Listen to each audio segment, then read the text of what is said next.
जमी मेरी अल्लाह मेरा हम सच्चा मुसलमान, जमी मेरी अल्लाह मेरा हम सच्चा मुसलमान। एक हाथ में तलवार एक हाथ में कुरान, एक हाथ में तलवार एक हाथ में कुरान। यहूद नसारा से परेशान ही मोमिन, यहूद नसारा से परेशान ही मोमिन। हर वक्त गुजरते मुकाबला में फिलिस्तीन, हर वक्त गुजरते मुकाबला में फिलिस्तीन। खलकल इंसान, মানুষ আমি সৃষ্টি করেছি একমাত্র আমার ইবাদত বندگی করার জন্য। এই কথাটা আল্লাহ রাব্বুল আলামিন অন্য আয়াতের মধ্যে বলেন, ওয়ামা খালাকতুল জিন্না ওয়াল ইনসা ইল্লা লিয়াবুদুন। আমি মানুষ এবং দানবকে সৃষ্টি করেছি একমাত্র আমার ইবাদত বندگی করার জন্য। আল্লাহ রাব্বুল আলামিনের কাছে প্রশ্ন হয়, ওগো রব্বুল আলামিন, আমাদেরকে সৃষ্টি করেছেন, আমরা ইবাদত বندگی করব কার? আল্লাহ রাব্বুল আলামিন বলতেছেন, ইবাদত বندگی করবা আমি আল্লাহ রাব্বুল আলামিনের। এরপর আল্লাহ পাক রব্বুল আলামিনের কাছে প্রশ্ন, বান্দা আল্লাহ পাক রব্বুল আলামিন তোমাদেরকে সৃষ্টি করেছেন একমাত্র আল্লাহ তাআলার ইবাদত বندگی করার জন্য।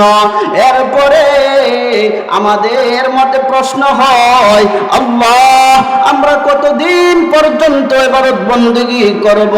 আমার আল্লাহ রব্বুল আলামিন বলতেছেন, বান্দারে ইবাদত বندگی করবা মৃত্যু আসার আগ পর্যন্ত ইবাদত বندگی করতে হবে, ঠিক কিনা? আল্লাহ পাক রব্বুল আলামিন বলতেছেন, অন্য আয়াতের মধ্যে আল্লাহ পাক রব্বুল আলামিন বলতেছেন, ওয়া'বুদ রাব্বাকা হাত্তা ইয়াতিয়াকাল ইয়াকিন। মৃত্যু আসার আগ পর্যন্ত তোমরা একমাত্র আল্লাহ রব্বুল আলামিনের ইবাদত বندگی করতে হবে, ঠিক কিনা? একমাত্র আল্লাহ পাক রব্বুল আলামিনের ইবাদত বندگی করতে হবে।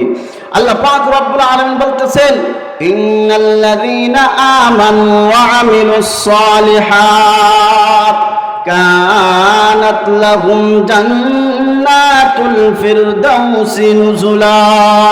আল্লাহ পাক রব্বুল আলামিন বলতেছেন, ও ঈমানদারেরা, দুইটা যদি আমল করতে পারো, কয়টা আমল?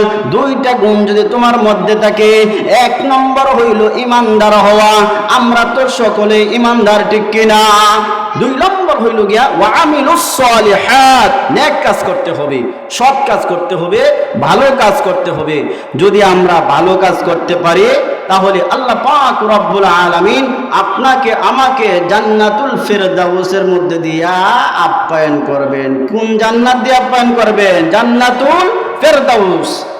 আল্লাহ পাক রব্বুল আলামিনের ইবাদত বندگی করতে হবে। আর আপনার তিনটা জিনিস থাকতে হবে। এক নম্বর হইল ইবাদত বندگی করতে গেলে জানতে হবে। কি করতে হবে? জানতে হবে। আপনি যদি না জানেন তাহলে মক্কার মধ্যে দাঁড়ায় যদি নামাজ পড়েন, নামাজ হবে না। এরপর বোঝা গেল কি? প্রথম হলো কি? জানা, তারপরে আমল করা, মানা, তারপরে কি? আমল করা, মানা। এক নম্বর হইল জানা, দুই নম্বর হইল গিয়া আমল করা, মানা, তিন নম্বর হইল গিয়া ইখলাস থাকা। যদি আপনি জানেন এরপরে মানছেন কিন্তু ইখলাস নাই, আল্লাহ তাআলার সন্তুষ্টি নাই, মানুষকে দেখানোর জন্য যদি এগুলা হয়, তাহলে আপনার দুইটা আমল করলেও আপনার আমল গ্রহণযোগ্য হবে না। কেন হবে না? আপনি মানুষকে দেখানোর জন্য এইগুলা করতেছেন। তাহলে প্রথম নম্বর কথা হইল গিয়া এই তিনটার মধ্যে তিনটাই আমল করতে হবে। এক নম্বর হলো আপনার জানতে হবে, প্রথম নম্বর হইল গিয়া জানা। যেমন এই মাদ্রাসার মধ্যে যারা পড়বে, যারা আসবে, তারা শিখবে, তারা জানবে, জানার পরে তারা আমল করবে, আর আমল করার পরে তারা ইখলাসিয়াতের সাথে আমল করবে, আল্লাহ তাআলাকে সন্তুষ্ট করার জন্য আমল করবে। অতএব তিনটা আমল তার থাকতে হবে। তিনটা যদি আমল হয় তাহলে তার এই আমলটা গ্রহণযোগ্য হয়ে যাইবে। অতএব দেখা গেছে আপনি জানলেন কিন্তু আমল করলেন না, হবে না। আপনি জানলেন না, আমল কিভাবেই করবেন? অর্থাৎ আপনি জানতে হবে, এরপরে আমল করতে হবে, তারপরে ইখলাসিয়ত থাকতে হবে।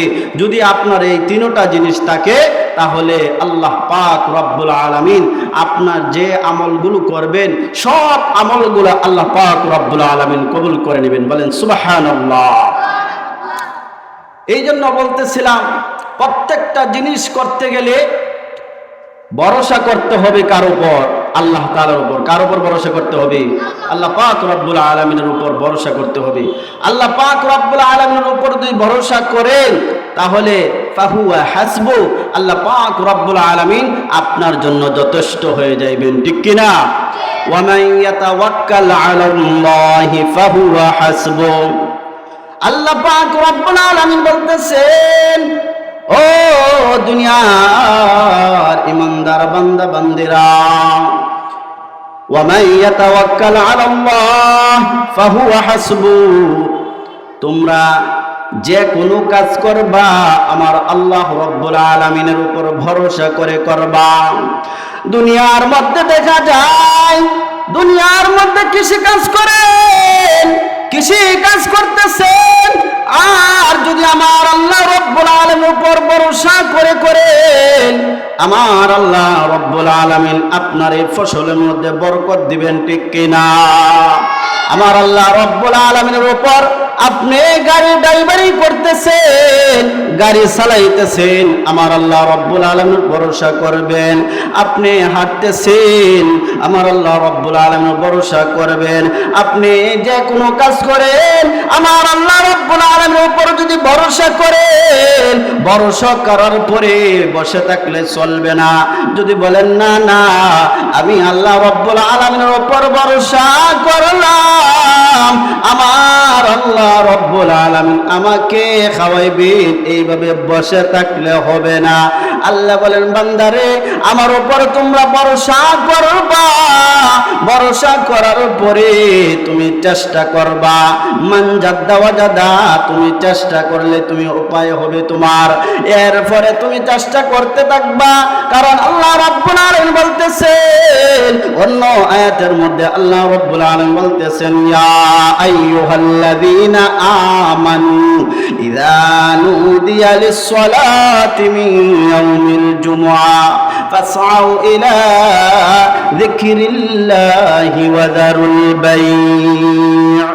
আল্লাহ পাক রব্বুল আলামিন বলতেছেন, ও দুনিয়ার ইমানদার বান্দা বান্দিরা, তোমরা যখন নামাজের আজান দিবে, যখন মুয়াজ্জিন সাহেবে আজান দিয়ে দিবে, কাজগুলো থেকে ফারিগ হয়ে যাও, ফারিগ হয়ে নামাজ পড়ো, নামাজের পর তোমার রিজিক তালাশ করো। বলেন সুবহানাল্লাহ। বলেন, তোমার রিজিক তুমি তালাশ করো, তুমি তোমার রিজিক চেষ্টা করো। আল্লাহ রাব্বুল আলামিন তোমার ঘরে, তোমার হাতের মধ্যে তোমার রিজিক পৌঁছায় দিবেন। বলেন সুবহানাল্লাহ। অতএব ভরসা করব কার উপরে? আল্লাহর উপরে। কার উপরে ভরসা করব? আল্লাহ পাক রব্বুল আলামিনের উপর ভরসা করতে হবে। ওয়া মান ইয়াতাওয়াক্কাল আলাল্লাহি ফাহুয়া হাসবু। প্রত্যেকটা কাজ করতে গেলে রব্বুল আলামিনের উপর ভরসা করতে হবে। ঠিক কিনা? সব কিছুর মধ্যে যদি আপনি ভরসা করেন, রব্বুল আলামিনের উপর ভরসা করেন, আল্লাহ পাক রব্বুল আলামিন আপনাকে এমন ভাবে রিজিক দিবেন যেমন ভাবে পাখিদেরকে আমার আল্লাহ রব্বুল আলামিন রিজিক দিয়ে থাকেন। বলেন সুবহানাল্লাহ। পাখিরা আমার আল্লাহর উপর ভরসা করে সকাল বেলা ঘর থেকে বাইর হয় আর বিকাল বেলায় বাসায় যায়। সকাল বেলাতে খালি পেটে বাইর হয়, বিকাল বেলা পেট ভর্তি বাসায় ফিরে, ঠিক কিনা? আমার আল্লাহ বলেন, বান্দারে তুমি যদি আমার উপরে কি করো, ভরসা করো, আমি আল্লাহ পাক রব্বুল আলামিন ওই পাখিদেরকে যেইভাবে খাওয়ায় তোমাদেরকেও সেইভাবে রিজিক দিব। বলেন সুবহানাল্লাহ। পাখিরা কিভাবে আল্লাহ পাক রব্বুল আলামিনের উপর ভরসা করে সকাল বেলা যখন বাইর হয় সেও জানে না কিভাবে রিজিক পাইবে, ঠিক কিনা? কিন্তু সন্ধ্যা বেলায় আমার আল্লাহ পাক রব্বুল আলামিন সন্ধ্যা বেলায় তার পেটকে ভর্তি করিয়া আবার বাসায় ফিরাইয়া দেয়, ঠিক কিনা? হযরতে মালিক ইবনে দিনার রাহমাতুল্লাহি আলাইহি হজের সফরে হজ করতে সফর শুরু করলেন। হযরতে মালিক ইবনে দিনার রাহমাতুল্লাহি আলাইহি সফর করতে করতে যাইতে যাইতে অনেক দূর চলে গেলেন। যাওয়ার পরে দেখতেছেন একটা কাক দেখা যায়, তার দুইটা টুটের মধ্যে দুইটা রুটি নিয়ে সে যাইতেছে। হযরতে মালিক ইবনে দিনার রাহমাতুল্লাহি আলাইহি ওই পাখির দিকে তাকাইলেন গো। পাখির দিকে তাকাইয়া দেখতেছেন দুইটা রুটি মুখের মধ্যে দুইটা রুটি নিয়ে যাইতেছে। এবার লক্ষ্য করলেন, দেখি কোথায় যায়। দেখা যায় পাখি যাইতেছে যাইতেছে যাইতে যাইতে দেখা যায় একটা মানুষের মুখের মধ্যে দেখা যায় পাখি দুইটা রুটি নিয়া ওই মানুষটার মুখের ভিতরে রুটি দিতেছে। বলেন সুবহানাল্লাহ, বলেন সুবহানাল্লাহ। হযরত মালিক ইবনে দিনার রাহমাতুল্লাহি আলাইহি সামনে আগাইলেন। আগায় যাইতে যাইতে সামনে অগ্রসর হইলেন। যাইয়া দেখেন একজন মানুষ হাত বাঁধা পা বাঁধা অবস্থায় সে জমিনের মধ্যে পড়ে রয়েছে। হযরতে মালিক ইবনে দিনার রাহমাতুল্লাহি আলাইহি ওই চক্ষু ওনার চক্ষু দিয়া দেখলেন যে এই কাকটা রুটি আনিয়া ওই মানুষের মুখের ভিতরে দিতেছে, আর মানুষ সে রিজিক হিসাবে রুটি খাইতেছে। বলেন সুবহানাল্লাহ। হযরতে মালিক ইবনে দিনার রাহমাতুল্লাহি আলাইহি সামনে গেলেন। যাওয়ার পরে দেখতেছেন হাত ও বাঁধা পাও বাঁধা। জিজ্ঞেস করলেন, ভাই তোমার হাত বাঁধা কেন, পা বাঁধা কেন, তুমি একটু বলো আমাদেরকে। এবার বলতেছেন, ওই ব্যক্তি বলতেছেন, ভাই আমিও কিন্তু হজের যাত্রী, আমিও কিন্তু হজে যাওয়ার জন্য নিয়ত করেছি। ঘর থেকে বাহির হয়েছি। বাহির হইয়া যখন ওই জায়গার মধ্যে আসলাম, আসার পরে আমার কাছে যত টাকা পয়সা ছিল সব টাকা পয়সা ডাকাতি করিলা ডাকাতের দলরা আমার টাকা পয়সা নিয়ে চলে গেছে।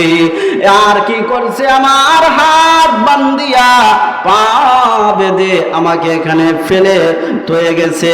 কারণ হইল, যদি হাত না বাঁধা থাকতো, পা না বাঁধা থাকতো, তাহলে আমি আমার রিজিক তালাশ করে খাইতাম, ঠিক কিনা? যখন আমার হাত বাঁধা হয়ে গেল, পা বাঁধা হয়ে গেল গো, তখন আমার আর চেষ্টা করার মতন কোনো উপায় নাই। আমি তখন একদিন চলে গেল, 2 দিন চলে গেল, 3 দিন চলে গেল, 4 দিন চলে গেল, 5 দিন চলে গেল। 6ষ্ঠ দিনের দিন আমি আল্লাহ পাক রব্বুল আলামিনের কাছে দোয়া করলাম, প্রভু গো তোমার উপরে আমি ভরসা করলাম, আল্লাহ তুমি আমার রিজিকের ব্যবস্থা করে দাও। বলেন সুবহানাল্লাহ, বলেন। হযরত মালিক ইবনে দিনার রাহমাতুল্লাহি আলাইহি শুনতেছেন ওই ব্যক্তির কথা। তখন ওনার কাছ থেকে বলতেছেন, চলো আমি আর তুমি আমরা দুজনে হজের যাত্রী ভাইরা আমার। আগে কিন্তু প্লেন ছিল না, আগে কিন্তু গাড়ি ঘোড়া দিয়ে মানুষ হজ করতো না, আগের মানুষেরা হাঁটিয়া হাঁটিয়া হজ করতো। এরপরে তারা দুজন হজের মানে যাওয়ার জন্য তারা রওনা হইলেন। যাইতে যাইতে তারা হাঁটতে হাঁটতে যখন পিপাসার্ত হয়ে গেলেন, পানি পান করার জন্য খুঁজতেছেন কোথায় পানি পাওয়া যায় কিনা। এরপরে হযরত মালিক ইবনে দিনার রাহমাতুল্লাহি আলাইহির সামনে অগ্রসর হইলেন। তারা দুজনে পিপাসার্ত হওয়ার পর দেখতেছেন একটা কুয়া দেখা যায়, একটা কুয়া দেখা যায়। এই কুয়ার মধ্যে থেকে হরিণেরা পানি পান করতেছে। বলেন সুবহানাল্লাহ। হযরত মালিক ইবনে দিনার রাহমাতুল্লাহি আলাইহি আর ওনার সাথে ওই ব্যক্তি দুজনেই তারা আস্তে আস্তে ওই কুয়ার পাশে গেল। দেখতেছেন গিয়া কুয়ার পানি দেখতেছেন, মানে দূর থেকে তারা মনে করছেন হরিণ যেহেতু পানি পান করেছে, পানি অবশ্যই উপরে ছিল, ঠিক কিনা? কারণ হরিণের তাওয়াক্কুল আমার আল্লাহ রাব্বুল আলামিনের উপর, ঠিক কিনা? হযরত মালিক ইবনে দিনার রাহমাতুল্লাহি আলাইহি সামনে অগ্রসর হইয়া কুয়ার পারে গেলেন। কুয়ার পারে যাইয়া দেখেন পানি তো উপরে নাই, পানি দেখা যায় নিচে, দেখা যায় নিচে চলে গেছে। এবার মনে মনে আল্লাহ পাক রব্বুল আলামিন কাছে বলতেছে, প্রভু গো, হরিণের পানি খাওয়াইলা উপরে তুলাইয়া, আর আমরা হইলাম আশরাফুল মাখলুকাত, শ্রেষ্ঠ মানে সৃষ্টির সেরা জীব, আমাদেরকে পানি খাওয়াইবা কিভাবে? পানি তো নিচে নিলাগা। এবার গায়েবী ভাবে আওয়াজ আসলো, ও মালিক ইবনে দিনার, হরিণের ভরসা ছিল আমার উপরে, এই জন্য আমি পানিটা উপরে তুলাইয়া হরিণকে পানি পান করাইলাম। আর তোমাদের অন্তরের মধ্যে ভরসা হইল বালতি আর রশির উপরে, ঠিক কিনা? ঠিক কিনা? আপনি যখন একটা মানে কলের কাছে যাইবেন, টিউবওয়েলের কাছে যাইবেন, যাওয়ার পরে আপনি কি বুঝবেন যে না যাইমু আর পানি পড়বো আর খাইমু, এরকম নেই। আপনার মনে মনে একটা টার্গেট থাকবে, কলের মধ্যে যাইব, টিউবওয়েলের কাছে যাইব, যাওয়ার পরে আমি চাপ দিব, চাপ দেওয়ার পরে পানি পড়বে, তারপরে আমি পানি খাইব, ঠিক কিনা? কিন্তু হরিণের তো এই তাওয়াক্কুল না, হরিণের তাওয়াক্কুল হইল আমার আল্লাহ রব্বুল আলামিনের উপর। বলেন সুবহানাল্লাহ। বলেন হযরত মালিক ইবনে দিনার রাহমাতুল্লাহি আলাইহি এই আশ্চর্যজনক জিনিস দেখলেন, বলতেছেন আল্লাহ গো, হরিণকে পানি পান করাইলা কুয়ার উপরে তোলাইয়া, আর আমাদেরকে পানি পান করাইলা তুমি নিচে নিয়া, পানি নিচে নিয়া। এবার হযরত মালিক ইবনে দিনার রাহমাতুল্লাহি আলাইহি বলতেছেন, ঠিকই তো, আমাদের নিয়ত তো ছিল বালতি আর রশির দিকে, কারণ যাইমো আর বালতি দিয়া পানি তুলবো, এরপরে পানি খাইবো, ঠিক কিনা? ভাইরা আমার, আমার আল্লাহ পাক রব্বুল আলামিনের উপর ভরসা করতে হবে। ভরসা কার উপরে করতে হবে? আল্লাহ পাক রব্বুল আলামিনের উপর। আপনারা এখানে আসছেন, আমরাও এখানে আসছি, একমাত্র কে আনছেন? আল্লাহ পাক রব্বুল আলামিন। আল্লাহ পাক রব্বুল আলামিন যদি আপনাকে শক্তি সামর্থ্য না দিতেন, আপনি আসতে পারবেন না, ঠিক কিনা? এই শক্তিটা কে দিয়েছেন? আল্লাহ পাক রব্বুল আলামিন। মনে করতেছেন আমার তো শক্তি আছে, আমি বাহাদুরি, আমার ক্ষমতা আছে, অনেক কিছু আছে, কিন্তু আপনার ক্ষমতা, আপনার বাহাদুরি, আপনার শরীরের শক্তি আমার আল্লাহ রব্বুল আলামিন দিয়েছেন, ঠিক কিনা? আপনি ক্ষেতের মধ্যে জমিন লাগাইলেন, জমিনের মধ্যে ফসল করলেন, সব কিছু করলেন, করার পরে আপনি মনে মনে ভাবতেছেন জমিন তো আমি লাগাইছি, আমি দান করতেছি। আরে ভাই, আপনি জমিন তো লাগাইছেন, জমিনের মধ্যে ফসল দেওয়ার মালিক কে? আল্লাহ। আপনি তো প্রথমে গুছি দিয়া চলে আসছেন 1 মাস 2 মাস পর পর্যন্ত। এই 2 মাস পরে আপনি ফসল কাটবেন, কিন্তু ফসলের মধ্যে যদি পোকা দিয়ে দেন, ফসলটা যদি নষ্ট হয়ে যায়, তাহলে আপনার হাত আসেনি না, আপনার কোনো এখানে হাত নাই। আপনি শুধু চেষ্টা করছেন, আপনি শুধু চেষ্টা করে লাগাইয়া তৈরি আসছেন। এখন এটার ভিতরে রিজিক দেওয়ার মালিক আমার আল্লাহ, ঠিক কিনা? তাহলে ভরসা করতে হবে কার উপর? আল্লাহ পাক রব্বুল আলামিনের উপর ভরসা করতে হবে। আর যা কিছু আমল করবে, সব আমলটাকে ইখলাসিয়ত ভাবে আমল করতে হবে, ঠিক কিনা? ইখলাস যদি না থাকে, আমলের মধ্যে যদি ইখলাস না থাকে, তাহলে আপনি জানলেন মানলেন ইখলাস নাই, আমল এটা বরবাদ হয়ে যাইবে। এই আমল গ্রহণযোগ্য হবে না, এই আমল কি হবে না? গ্রহণযোগ্য হবে না। অতএব প্রত্যেকটা আমল আপনার পুঙ্খানুপুঙ্খানুভাবে করতে হবে। সাথে সাথে 3টা জিনিস একসাথে করতে হবে। একটা হইল জানতে হবে, 2 নম্বর হইল আমল করতে হবে, 3 নম্বর হইল ইখলাস থাকতে হবে। আল্লাহ তাআলাকে যা করতেছে, আল্লাহ তাআলাকে সন্তুষ্ট করার জন্য করতেছে, এটা থাকতে হবে, ঠিক কিনা? যদি এটা আপনার ভিতরে থাকে, তাহলে আল্লাহ পাক রব্বুল আলামিন আপনার আমলগুলোকে কবুল করে নেবেন। বলেন সুবহানাল্লাহ। এই জন্য বলতেছিলাম, আল্লাহ পাক রব্বুল আলামিনের উপর তাওয়াক্কুল করতে হবে। প্রত্যেকটা জিনিস করতে গেলে আল্লাহর উপরে ভরসা করতে হবে। আল্লাহর উপরে ইখলাসিয়ত ভাবে একমাত্র আল্লাহ তাআলাকে সন্তুষ্ট করার জন্যই আমি যা করতেছি, সন্তুষ্টের জন্য, ঠিক কিনা? যদি আপনি যা কিছু করেন একমাত্র আল্লাহ তাআলার উদ্দেশ্যই যদি করেন, তাহলে আল্লাহ পাক রব্বুল আলামিন আপনার আসা যাওয়া সব আমলগুলো আল্লাহ পাক রব্বুল আলামিন কবুল করে নেবেন। বলেন সুবহানাল্লাহ। এই জন্য বলতেছিলাম, ওয়ামান ইয়াতাওয়াক্কাল আলাল্লাহি ফাহুয়া হাসবু। যে ব্যক্তি আল্লাহ তাআলার উপর ভরসা করবে, ভরসা করে যে কোনো কাজ করবে, এটার মধ্যে বরকত দিবেন কে? আল্লাহ। এটার মধ্যে বরকত দিবেন কে? আল্লাহ। আল্লাহ পাক রব্বুল আলামিন যদি আপনি একটা ছোট্ট আমল করেন, ছোট্ট একদম ছোট আমল করেন, যদি আমলটা যদি ছোট হয়, যেমন এই যে মানুষ দেখেন ভালো কাজে মানুষ পাওয়া যায় না, ঠিক কিনা? আর গান বাজনা বিভিন্ন ধরনের হইলে মানুষের অভাব হয় না, মাইকিং করা লাগে না, ঠিক কিনা? অটোমেটিকভাবে মানুষ জড়ো হয়ে যায়। এই জন্য আমল করবেন, ছোট্ট ছোট্ট কিছু আমল আছে, এই আমলগুলা করবেন ইখলাসিয়ত ভাবে আল্লাহ তাআলাকে সন্তুষ্ট করার জন্য। যেমন ধরেন সুবহানাল্লাহ। সুবহানাল্লাহ একটা শব্দ, কোন মজলিসের মধ্যে যদি একবার সুবহানাল্লাহ বলেন, আল্লাহ পাক রব্বুল আলামিন আসমান জমিনের পাকা জায়গাগুলা নেক দিয়া ভরপুর করে দেন। বলেন সুবহানাল্লাহ। আপনি যখন কবরের পাশ দিয়ে যাইতেছেন, আপনার হাতে কিন্তু সময় নাই, কবরস্থান দেখলেন, আপনি হাদিয়া স্বরূপ, হাদিয়া হিসাবে, ইসালে সওয়াব হিসাবে আপনি বললেন সুবহানাল্লাহ।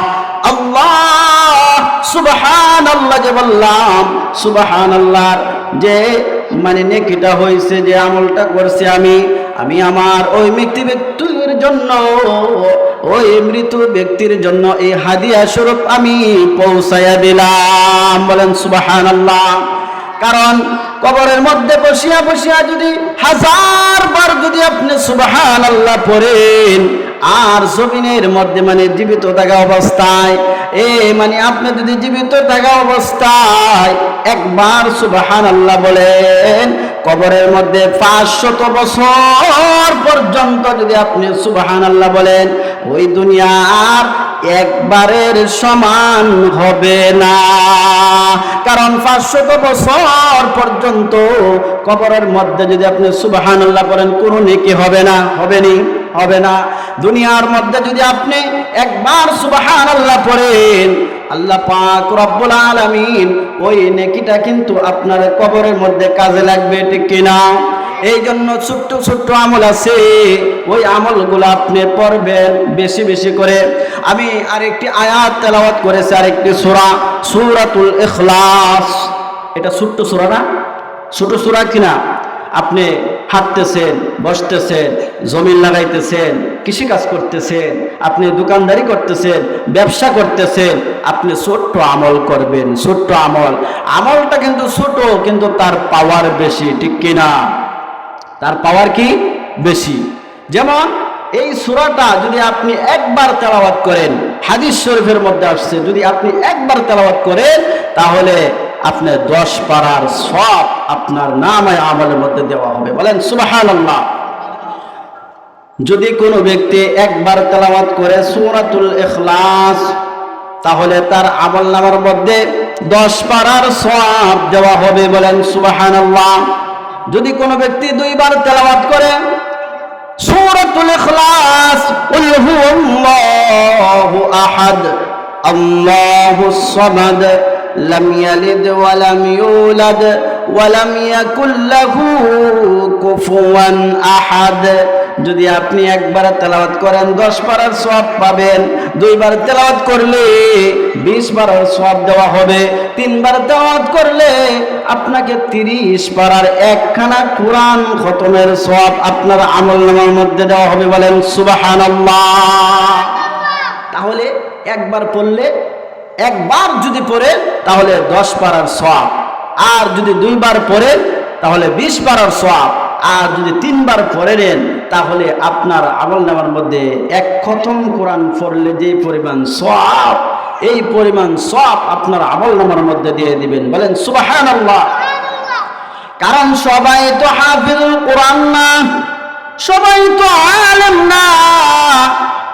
অনেকে আছে তারা হাফিজুল কোরআন হতে পারবে না, আবার অনেকে আছে তারা মাওলানাও হতে পারবে না।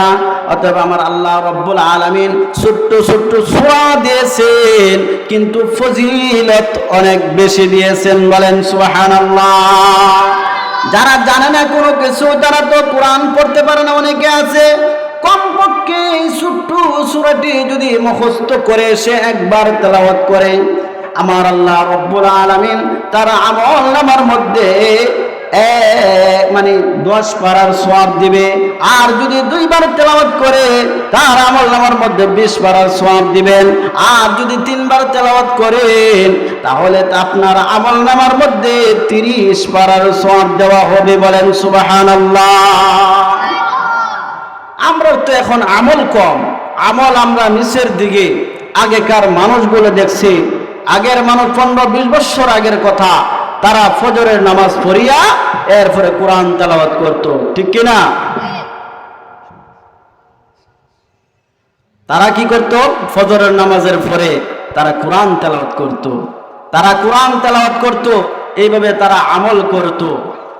উজবেকিস্তানে, বুখারার সামারকান্দ, এই উজবেকিস্তানে একটা শহর আছে, একটা জায়গা আছে, যে জায়গার মধ্যে মানুষ কবরস্থ হইতে গেলে কমপক্ষে 1 লক্ষ হাদিস মুখস্থ থাকতে হবে, সনদ সহকারে। এত সহজ না 1 লক্ষ হাদিস সনদ সহকারে মুখস্থ করা। আপনি তালাশ করে দেখেন পাইবেন কয়জন। সেই জামানাতে তারা হাদিস নিয়ে গবেষণা করত। কোরআন শরীফ যেভাবে আমরা একজন আরেকজনকে মুখস্থ শোনাই, তারা হাদিস নিয়ে এইভাবে একজন আরেকজনকে মুখস্থ শোনাইতেন। কিন্তু দেখা গেছে তাদের আমল আর আমাদের আমল অনেক ডিফারেন্স। আগেকার মানুষগুলা তারা কোরআন শুনতো, কোরআন পড়তো, কোরআন জানতো। এখন কোরআন থেকে তারা অনেক দূরে চলে গেছে। এমনও তাদের জামানাতে ইমাম বুখারী রহমতুল্লাহি আলাইহি ওই কবরস্থানে জায়গা পান নাই। কথাটা বুঝতে পারছেন? এই জন্য আমরা আমল, ছোট্ট ছোট্ট আমলগুলা আমরা করতে হবে।